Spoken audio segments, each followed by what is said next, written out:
beloved Boss Mike Cervera.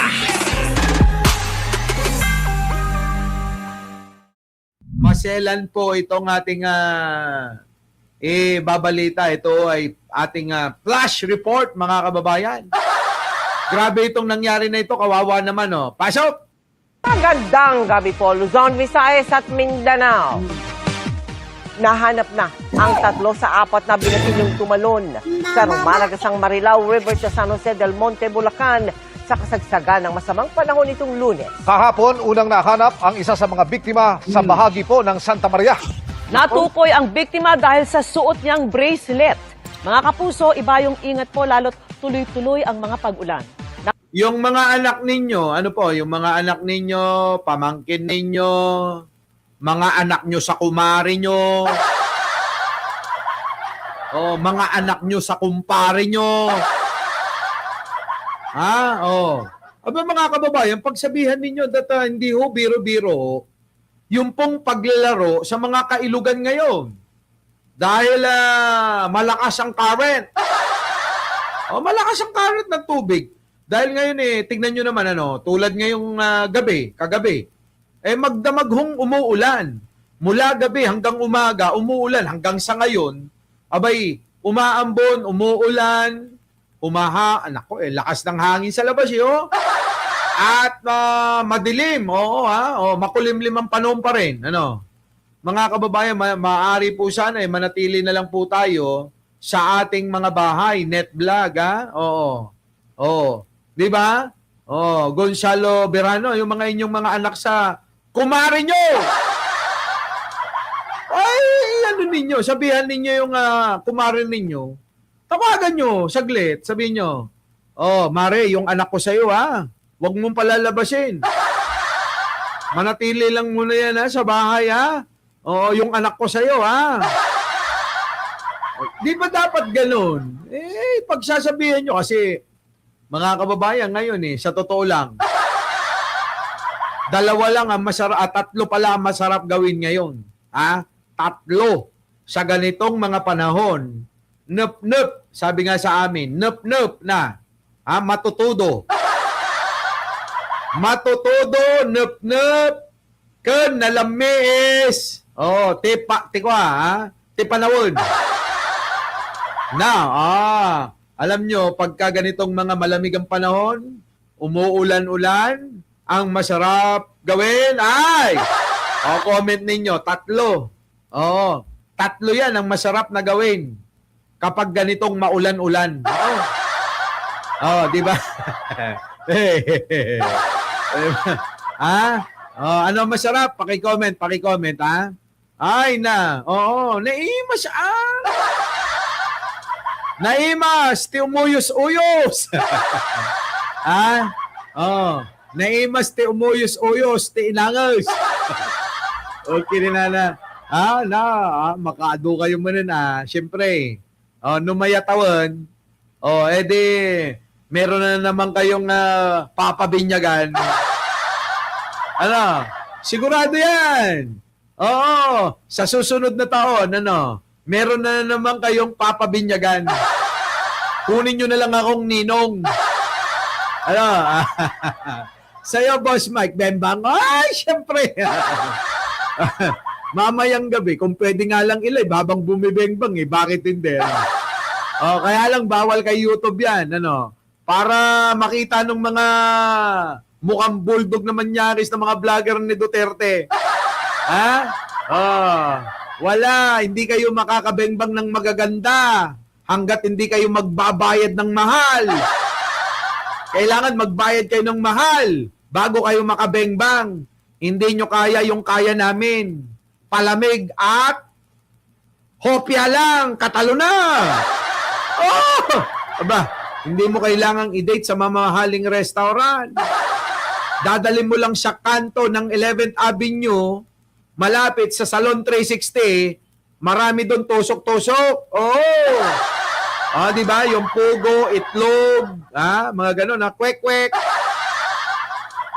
Putik na yan, katalo na. Doon naman, pagkatapos yung kumain doon sa labas, meron daanan 10 hakbang lang doon. Mula doon sa tusok-tusok, 10 hakbang lang, 99 hotel na. Tao pa mo ha! Pero yun, 99 hotel, yung kanto ng 11th Avenue, corner sa Rizal Avenue. 99 hotel. Mga kababayan murang-mura doon. Di ba? Ganon kami. Kayo kahit na magbayad kayo ng mga magbayad kayo ng 200,000 sa babae, nagdadalawang isip pa yung babae. Ano yan? Alika. Sabihin mo. Dali na. Dali. Yan na. Birthday niya bukas. Kaya may bengbang yan sa akin mamayang gabi. may utang akong bengbang. Tignan mo to talaga. Talagang sinasamantala ako. Banateros. Hindi yan member daw siya ng Mocha. may pahabol pa wala kayong ganyan. Wala. Iba ang datingan ng mga vlogger ng mga loyalista. Di ba mga loyalista. Iba talaga ang vlogger nyo. Ang vlogger nyo. Kita nyo naman Sinasadya Birthday niya bukas nakita nyo? Date ko dyan? Palamig at tipas sa hopya lang. Ganun lang. Di ba mga kababayan? Ganun lang. Ganun. Nako. Di ba, Jing Martin? Palamig at hopya lang. Pwede na yan. Dyan mo masusubukan kung gusto ko talaga ng babae. Hindi yung pipilitin mo. Hindi yung 13 anyos pa lang, daig mo pa, namitas bubot na sampalok. Alam mo ba yung bubot na sampalok? Pag pinitas mo, napakapait. Ito na, nawawala tayo sa topic. Si Attorney! Attorney! Yung mga abogado nating mga kaibigan kasi, nanonood. Ito na. Mga kababayan, pag-ingatan ninyo to, pag-ingatan nyo. Magandang gabi po, Luzon, Visayas at Mindanao. Nahanap na ang 3 sa 4 na binatilyong tumalon sa Rumaragasang Marilao River sa San Jose del Monte, Bulacan sa kasagsagan ng masamang panahon nitong Lunes. Grabe mga kababayan, Tinalon ho nila yung ilog. Grabe naman tong mga bata na ito. Hapon, unang nahanap ang isa sa mga biktima sa bahagi po ng Santa Maria. Patay ho yung mga kababayan 3. Patay yung 3 na tumalon sa ilog, mga kababayan, kaya kaya natin isiningit flash report kasi mga kababayan, para ho magbigay babala sa marami nating mga kababayan, magulang, at sa mga lolo at lola, yung mga apo ninyo, yung mga anak po ninyo, yung mga pamangkin, kapitbahay, mga bata, ay manatili na lang ho sa loob ng bahay. Magluto ng lugaw, champurado, ganon, At kung ayaw nyo naman, mag-aros kaldo kayo. Masarap yan ngayon. Atukoy ang biktima dahil sa suot niyang bracelet.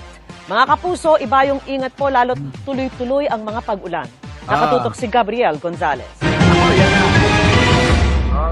Ayan na. Sa mababaw na bahagi ng ilog na sakop ng Barangay Parada, Santa Maria, Bulacan, natagpuan na ang labi ng isa sa mga kabataang pinaghahanap matapos maligo sa Rumaragasang ilog sa San Jose del Monte, Bulacan nitong Lunes. Bandang alas 5:30 kahapon nakita ang katawan. Siya ang 17 anyos na si John Norbert Nipay. Grabe mga kababayan, mga binatilyo pala ito, Ay biruin ninyo, mga binatilyo mga kababayan, Akala ho siguro nila, biro-biro lang ho nga makipagbuno sa current ng tubig. Oo, ha? Aba, iba ho yung tahimik yung tubig at iba ho yung umaagos. Yung tubig, mahirap ho labanan yan.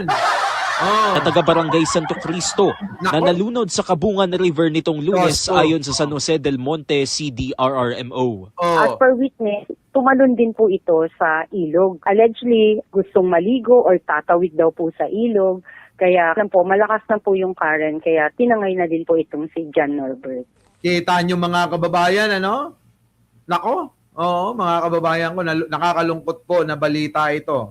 Lalo't mga kabataan, ano? Yung pong biktima nitong malakas na alon ng ilog, kasabay ng kanilang paliligo siguro, katuwaang magkakaibigan. Ayan ang nangyari mga kababayan. Nakikiramay po kami sa nangyari, ano? Mga kababayan, maging babala po ito, ha? Pinagtulungan ng mga tauhan ng San Jose del Monte yun na. CDRRMO na maiakyat ang bangkay. Habang naglalakad po kami, may sumisigaw na po na nandun na daw po sa gilid ng ilog yung bangkay. Kaya ang Nako. ginawa po namin, nilangoy pa po namin sa kabilang side. Yung bangkay po, pagdating po doon, nakita na po namin yung bangkay. Natukoy ang biktima dahil sa suot niyang bracelet. Eksakto naman po yung bangkay na nakita natin. Meron din pong suot talaga na bracelet na itim na meron cross at verse. So yun po, na-confirm naman po nung magulang na anak po nila yung bangkay. Talagang emotional din naman po talaga. Napakasakit niyan, mga kababayan, ano? Napakasakit ho niyan. Kaya nga ho, mga kababayan, etong mga pagbaha-baha, lalong-lalo na sa Davao, hanggang ngayon, malalim pa rin ang baha sa kanila. Aba, mga kababayan ko, dapat talaga sisihin nyo na ho yung mga namumuno dyan sa Davao, ano? Di ba? Kasama din po yung mga kaibigan, nandun din po. Sobrang emotional din po. Inimbitahan sa Santa Maria Municipal Police Station ang mga magulang ni John Norbert para sa opisyal na ulat. Sinusubukan pa namin silang hingan ng pahayag. Gabriel Gonzalez, Nakatutok, 24 Oras. Sa bayan ng Marilao naman nahanap ang dalawa pang binatilyo, Grabe, 15 kilometro layo niyan sa ilog kung saan sila naligo. Grabe, no? 15 kilometro ang layo nun. Napakalayo nun, mga kababayan. 15 kilometro. Aba, malayo ho yan. Hindi ho biro-biro yung layo niyan.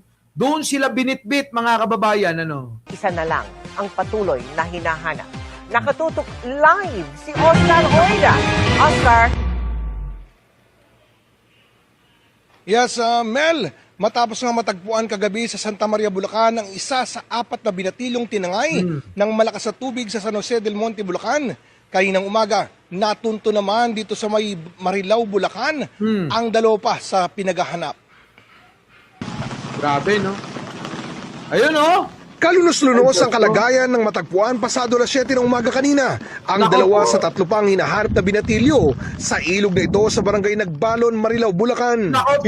15 kilometers ang layo nito mula sa lugar kung saan sila huling nakita sa San Jose del Monte, Bulacan. Turo sa kanila daw nung mangingisda na merong nakalutang doon. Kaya nakuha nila. Nabloated na siya. Inilalang dalawa na sina Ron Jean Justin Alceso na Nako. taga-barangay Gaya-Gaya, San Jose del Monte, Bulacan. Yan na. At si Ryzen Cal de los Reyes na mula naman sa Bagong Silang, Caloocan City. Kapwa 13 anyos ang dalawang biktima. Kinilala sila ng kanilang mga kaanak. Ayoko makita yung kalagayan niya. Lalo yung Masakit yan, mga kababayan, ano? Masakit yan. Oo. Diba, no? nakita ko yung palatandaan na gusto kong expect. Kasi na hindi ko pa siya kiniklaim na akin. Ayoko pa kasi nag-hope pa ako. Naligtas pa siya. Lalo na may isa pang bata na hindi nakikita. Kwento pa ng ina, kagagaling lang daw nilang pamilya mula sa isang masayang bakasyon sa Tacloban. Di raw niya inakalang pag-uwi nila, ito agad ang sasapitin ng kanyang anak. Nabigla nga siyang sinundo ng classmate niya. Na hindi namin akalain na doon sila pupunta sa ilog. Oo, na, yun nga na, bakit nga wala nagsabi na tumaas ang level ng tubig, na wala man lang nagsaway. Dapat may nagbantay po dun. Pero Kayong mga magulang! Di ba? Kayong mga magulang ang dapat na gumabay sa mga anak ninyo. Kayo namang mga bagets. O, sana may nanonood ng mga bagets, ano? Huwag kayong pasaway. At saka huwag kayong, tawag dyan, songsong. Sa amin, songsong. Ano yung songsong? Alam niyo yun? Yung bang songsong, yung pasimuno. Pasimuno ng mga ganyan-ganyan. O, kita nyo? Ay, nako, mga kababayan. Kawawa naman. O, kawawa naman. ayon sa pamunuan ng Barangay Gaya-Gaya na nakakasakop ng ilog kung saan nag-swimming ang mga binatilyo. Tanghali pa lang ng Agis nagpapaikot na tayo ng mga tanod at nakamonitor ako dyan. Mahaba lang kasi masyado yung aming area, no? Nasa mga 2 to 3 kilometer yung ilog namin, nasakop hindi naman lahat hindi naman kaya lahat bantayan ng mga tanod at all time. Nagpaabot na Hindi. Minsan yung mga tanod, wala rin namang ginagawa. Di ba? Kaya alam nyo mga kababayan, una talaga, magulang. Anyways, yan po yung ating talagang, naku, grabe talaga yan. Our beloved Boss Mike Severa.